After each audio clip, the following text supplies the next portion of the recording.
মালদায় লাইনচ্যুত হলো মালগাড়ি। বারবার কেন এই রেল দুর্ঘটনা, এই নিয়ে বড় প্রশ্ন। শুক্রবার বেলা 11:15 নাগাদ এই ঘটনাকে ঘিরে ব্যাপক আতঙ্ক ও চাঞ্চল্য তৈরি হয় এলাকায়। এনজেপি থেকে কাটিহার যাওয়ার সময় মালদার হরিশ্চন্দ্রপুর 2 নম্বর ব্লকের কুমোদপুরে মালগাড়ির 5টি বগি লাইনচ্যুত হয়। ঘটনার খবর পেয়ে কাটিহার ডিভিশন থেকে রেল আধিকারিকরা ঘটনাস্থলের উদ্দেশ্যে রওনা দিয়েছেন বলে खबर। 5 को बोगी उतरा है, 5 को बोगी कुमेदपुर में 151 नंबर पॉइंट।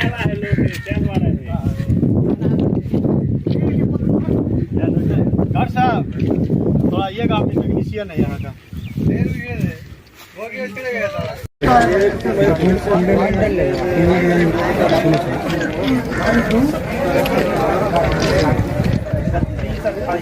हाँ दोनों लाइन ब्लॉक हो गया।